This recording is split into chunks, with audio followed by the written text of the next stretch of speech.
Bom dia, cavalheiros e damas do Colégio Ângulo, oitavo ano do ensino fundamental. Nós estamos hoje começando a nossa parte 2 da revisão para a nossa prova trimestral, né? Foi esse o nosso combinado na semana passada, né? De que nós fizéssemos um grande slide aí para que vocês pudessem ter à disposição de vocês todo o material para a revisão da prova. Então, nós fizemos o primeiro vídeo falando da revisão de uma parte da matéria, e agora nós vamos encerrar essa revisão da matéria para a prova trimestral, e a gente espera que possa ajudar vocês, facilitar o caminho, né, uma orientação, na verdade, nem é uma revisão, é uma orientação para que vocês possam ter um caminho mais tranquilo, mais seguro para a prova trimestral. Então, como nós já havíamos falado, né, são 10 questões objetivas com os conteúdos que nós já vimos na semana passada, né? E lembrando, vimos na semana passada na revisão o texto publicitário, que tem como característica principal a persuasão, né? Ele vai utilizar a função conativa e apelativa de linguagem, né? Pode tender para a linha dionisíaca ou apolínea, isso nós vimos na semana passada, né? Falamos também da importância da palavra intertextualidade, esse recurso tão importante que hoje nós utilizamos, que de grosso modo, diálogo entre textos, quando eu reconheço elementos de um texto em outro texto, que pode se dar através do personagem, pode se dar através do assunto, do título, do formato, né? Foi o que nós vimos na semana passada. Vimos que nós temos vários tipos de intertextualidade, como a paródia, a paráfrase, a citação, a tradução, a epígrafe, né? Nós colocamos aí alguns exemplos para vocês virem, né? Depois nós revisitamos o texto de divulgação científica, né, que é um texto expositivo e argumentativo, que tem como objetivo principal prestar a informação, né, e ela tem como foco aí a popularização da ciência, né, é um veículo acadêmico, né, que tem que ser utilizado com linguagem clara, linguagem objetiva, né. Não vamos utilizar nesse tipo de texto, nesse gênero textual, nós não vamos utilizar expressões populares, nós não vamos usar gírias, né, nem figuras de linguagens. Depois nós vimos também, né, que esse texto ele pode ser divulgado, é um gênero textual artigo de divulgação científica, ele é geralmente divulgado em revistas, jornais, plataformas científicas, correto? Vimos também a sua estrutura básica, né, introdução, desenvolvimento, conclusão, né, com os seus elementos aí específicos, como capa, sumário, dedicatória, palavra-chave, né? E que a conclusão, nós encerramos falando que a conclusão era chamada de nova tese, não é isso? Por quê? Porque ela vai remontar, né? Ela revisita todos os textos, a maioria, algumas literaturas, né? Algumas visões bibliográficas, e depois chega a um novo olhar, a uma nova conclusão. E aí depois nós falamos também da notícia, que é um gênero textual jornalístico, portanto ele não é literário, né? Ele tem um caráter informativo, sempre algo do dia a dia, algo atual, algo bem tangível, né? Bem próximo do nosso dia a dia, e que ele tem elementos descritivos e narrativos.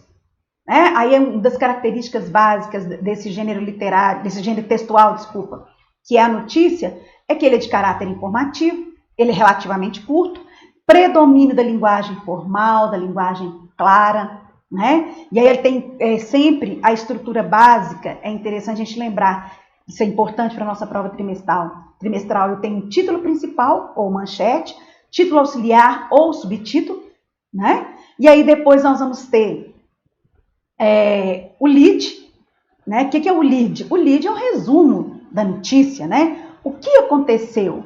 Com quem aconteceu? Quando aconteceu? Onde aconteceu? Como aconteceu e por que aconteceu? Ou seja, o lead ou a lead, né, é o resumo da notícia, é a essência da notícia, que aparece geralmente no primeiro parágrafo, no máximo estendendo até o segundo parágrafo. E depois nós temos o corpo da notícia, onde nós vamos colocar as informações mais detalhadas, né? A gente fala que o corpo da notícia é uma ampliação da notícia, mas um bom leitor, se ele ler a manchete, o subtítulo e o lead, ele já tem ali a essência da informação, né? Então, o corpo vai vir ali com os dados adicionais. Outro dado importantíssimo para a nossa prova, né? No Brasil, né, em outros países também, Nós sabemos disso, que usa-se no jornalismo o sistema de pirâmide invertida para favorecer o receptor, para favorecer o leitor, ou seja, ele traz as informações mais importantes e depois ele joga as informações menos importantes, né? Depois nós estudamos juntos aqui a coerência. O que é a coerência? É o encadeamento, guardem bem isso, lembrem-se disso para a prova. Coerência é o encadeamento lógico. Toda vez que fala de semântica, de sentido, de lógica, nós estamos falando de coerência, correto? Já quando nós estamos falando de articulação, elementos sintáticos, elementos semânticos, né, que ligam uma frase à outra, ligam um elemento a outro, nós estamos falando de coesão, que pode ser tanto a coesão gramatical quanto a coesão lexical. Um detalhe importante que a gente deve ter quando eu estou escrevendo meu texto, eu tenho que prestar atenção se meu texto ele está coerente internamente. O que vem a ser isso? Dizer que meu texto é coerente internamente. Significa dizer que ele está repetindo as informações que são necessárias para a compreensão do texto? O meu texto continua progredindo, trazendo novas informações? Há uma correlação entre as ideias que eu estou divulgando? Né? Eu não estou me contradizendo dentro do meu texto? Isso que a gente chama de coerência interna. Né? Já a coesão, a gente vai dizer dos elementos, dos mecanismos linguísticos que ligam uma palavra a outra, uma frase a outra, um parágrafo a outro. Né? E aí eu posso utilizar disso, eu posso usar pronomes, advérbios, numerais, né? Algo que já foi citado ou algo que vai ser citado. Né? Então, posso substituir um elemento por outro, né? Um pronome por outro. Então, o Brasil, ele, né? O José, este, né? O Antônio, aquele. Posso ainda usar como recurso de coesão a elipse, ou seja, eu omiti um determinado termo que já havia sido citado e que o contexto me permite entender com clareza.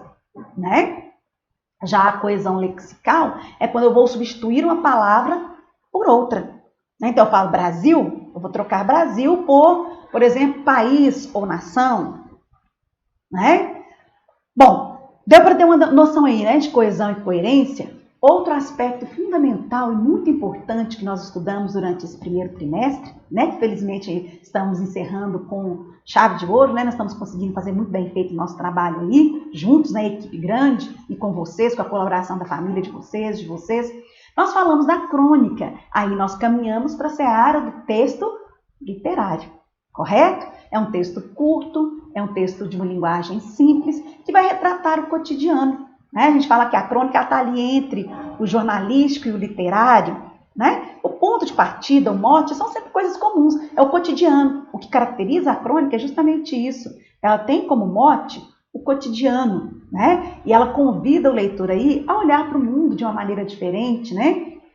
Então, ele é um gênero livre, tanto na forma quanto no conteúdo. Ele sempre parte de algo do dia a dia, que pode levar a uma reflexão ou uma diversão. Mas a linguagem sempre leve, sensível, um olhar poético. A gente pode falar que a crônica é um olhar poético, né? Sobre o cotidiano, às vezes tentando buscar a proximidade com o leitor, às vezes buscando a utilização de humor, de ironia, né?